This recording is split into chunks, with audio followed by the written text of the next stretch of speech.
INTCയുടെയും ഒക്കെ നേതാക്കളെ സഹോദരൻ, രാജ്യമാകെ ഇന്ന് കത്തി അമരവേണ്ടിയിരുന്ന ഒരു ദിവസക്കാലമാണ്.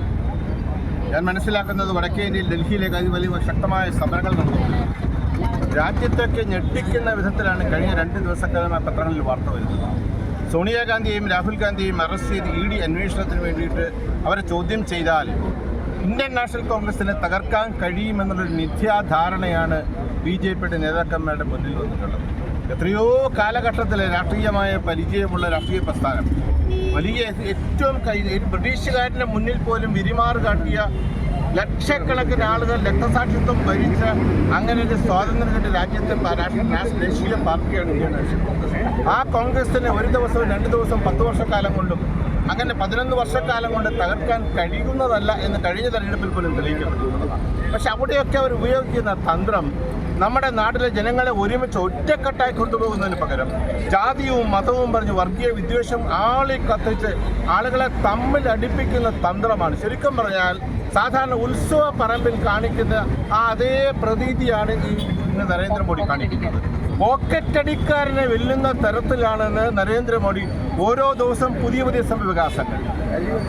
വഖഫ് ബോർഡ് എന്ന് പറഞ്ഞ വഖഫ് ബില്ല് എന്ന് പറഞ്ഞ് പുതിയതായി പറയുമ്പോൾ അതിനിടയ്ക്കൂടെയാണ് ഇവിടെ അവസാനമായി നമ്മുടെ ശ്രീമതി ബിന്ദു കൃഷ്ണ സൂചിപ്പിച്ചതുപോലെ അത്ഭുതകരമായി ഇപ്പോൾ 900 രൂപയിലാണ്. 900 രൂപ കൊണ്ട് മാത്രം പോരാ, 950 രൂപ ചെലവഴിക്കേണ്ടി വരും ഒരു ഗ്യാസ് സിലിണ്ടർ വാങ്ങുമ്പോൾ. 900 രൂപ അവിടെ അടയ്ക്കണമെങ്കിൽ വരുന്ന ആളിന് 50 രൂപ കൊടുക്കേണ്ടി വരും. അപ്പോൾ 950 രൂപ കൊല്ലത്ത് തന്നെ ഒരു സിലിണ്ടറിന് നമ്മൾ കൊടുക്കേണ്ടി വരുന്നു എന്ന് പറയുമ്പോൾ കഴിഞ്ഞ ഒരു 10 വർഷക്കാലം കൊണ്ടുണ്ടായ വിലവർദ്ധനവ് എത്രയാണ്?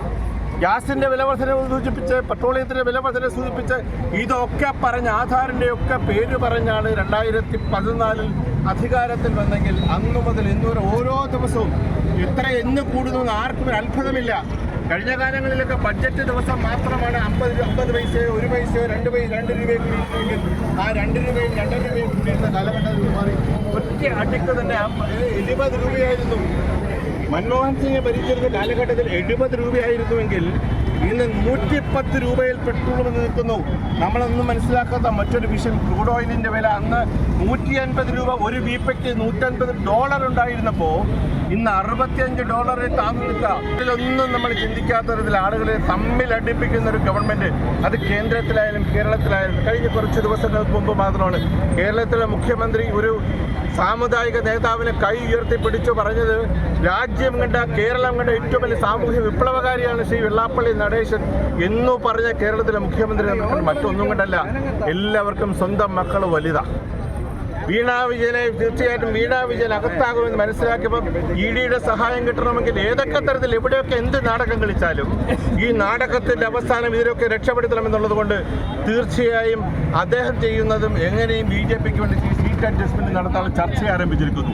ആ ചർച്ചയുടെ ഫലമായിട്ടാണ് കഴിഞ്ഞ പാർലമെൻറ്റ് തെരഞ്ഞെടുപ്പിൽ തൃശ്ശൂരിൽ സുരേഷ് ഗോപിക്ക് സീറ്റ് കൊടുത്തതെങ്കിൽ അവർ വെച്ചിരിക്കുന്ന അടുത്ത തെരഞ്ഞെടുപ്പിൽ നിയമസഭാ തെരഞ്ഞെടുപ്പിലേക്ക് 10 സീറ്റെങ്കിലും അവർക്ക് വിട്ടുകൊടുക്കുന്ന സാഹചര്യം അവസാനം 2 കിട്ടിയാലും മതി എന്നാണ് ഞാൻ മനസ്സിലാക്കുന്നത്.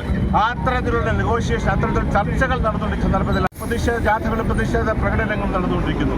അതിൻ്റെ ഭാഗമായിട്ടാണ് കൊല്ലത്ത് കോൺഗ്രസിൻ്റെ ജില്ലാ കോൺഗ്രസ് കമ്മിറ്റിയുടെയും അതുപോലെ തന്നെ INTC ജില്ലാ കമ്മിറ്റിയുടെയും നേതൃത്വത്തിൽ നടത്തിയ അതിശക്തമായ പ്രതിഷേധ പ്രകടനം. ഈ പ്രകടനത്തിൽ പങ്കെടുത്ത മുഴുവൻ സഹപ്രവർത്തകർക്കും ഒരിക്കൽ കൂടി അഭിവാദ്യം അർപ്പിച്ചുകൊണ്ട് നിർത്തുന്നു. നമസ്കാരം. ജയ് ഹിന്ദ്.